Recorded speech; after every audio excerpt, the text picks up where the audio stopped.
Hello, मैं Om Prakash sir आप लोग का स्वागत करता हूं। हम लोग कक्षा 10 के केमिस्ट्री के second chapter acid base and salt के बारे में पढ़ रहे थे, अर्थात अम्ल भस्म एवं लवण के बारे में पढ़ रहे थे, जिसमें हम लोगों ने पिछले वीडियो में धोवन सोडा के बारे में जान लिए थे। धोवन सोडा क्या होता है, इसका उपयोग कैसे करते हैं और इसका रासायनिक नाम क्या है। आज का वीडियो में एक नया टॉपिक है जिसका नाम है प्लास्टर ऑफ पेरिस। हम लोग को आज ये समझना है कि प्लास्टर ऑफ पेरिस का रासायनिक नाम क्या होता है, इसको हम लोग कैसे तैयार करते हैं और इसका उपयोग कहाँ कहाँ करते हैं। तो सबसे पहले हम इसका प्लास्टर ऑफ पेरिस के बारे में जानते हैं।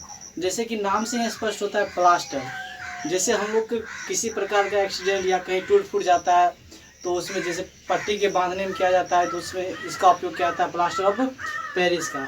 इसके अलावा कहीं कहीं मूर्ति बनता है वहाँ देखते होइएगा, वहाँ भी उपयोग किया जाता है प्लास्टर ऑफ पेरिस का। तो सबसे पहले हम जानते हैं कि प्लास्टर ऑफ पेरिस का रासायनिक नाम क्या होता है।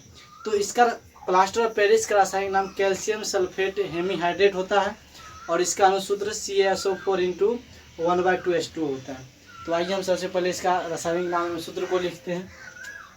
तो हम लोग इसमें लिख सकते हैं इसका रासायनिक नाम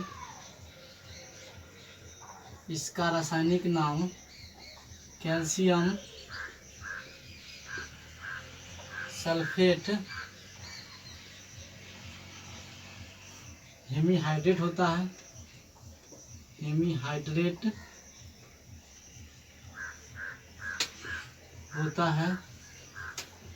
एवं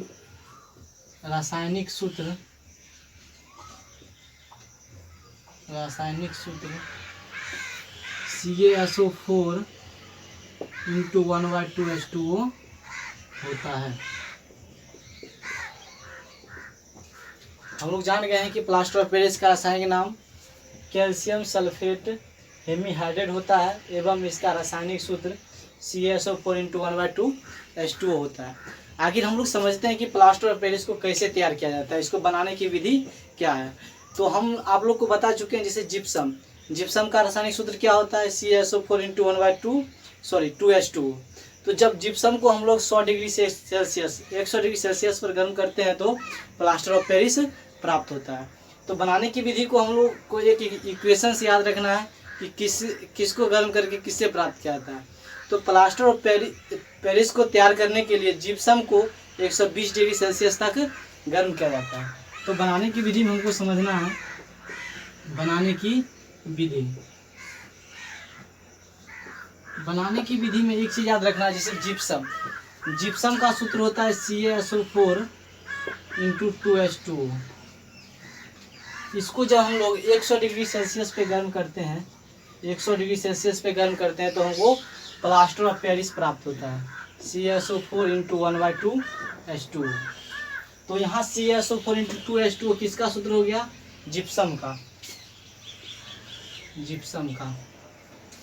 और यहाँ पे जब हम जिप्सम को 100 डिग्री सेल्सियस पे गर्म किए तो क्या प्राप्त हो गया, प्लास्टर ऑफ पेरिस।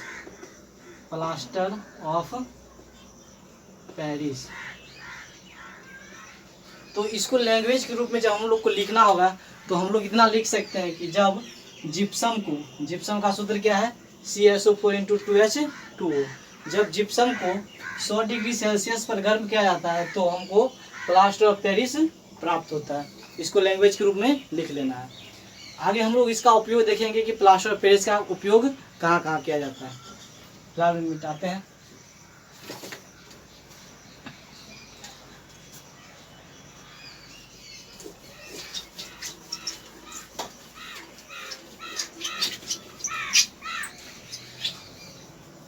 तो हम लोग वीडियो के स्टार्ट में ही बता चुके हैं कि प्लास्टर ऑफ पेरिस का उपयोग कहाँ कहाँ करते हैं। जैसे शल्य चिकित्सा में टूटी हुई हड्डियों को जोड़ने में किया जाता है, इसके अलावा मूर्ति बनाने में किया जाता है। इसके बाद हम लोग देख सकते हैं जैसे दीवारों को सफ़ेदी करने में प्लास्टर ऑफ पेरिस का उपयोग किया जाता है। तो एक 2-3 उपयोग हम लोग लिख सकते हैं इसके उपयोग में, प्लास्टर ऑफ पेरिस का उपयोग में। पहला नंबर पॉइंट, टूटी हुई हड्डी को जोड़ने में, टूटी हुई हड्डी को जोड़ने में। 2 नंबर पॉइंट में हम लोग लिख सकते हैं जैसे खिलौना या मूर्ति बनाने में इसका उपयोग किया जाता है। मूर्ति या खिलौना बनाने में। इसके अलावा 3 नंबर पॉइंट हम लोग क्या लिख सकते हैं, जैसे दीवार की सफेदी करने में इसका उपयोग किया जाता है। दीवार की सफेदी करने में इत्यादि हम लोग ETC लिख सकते हैं।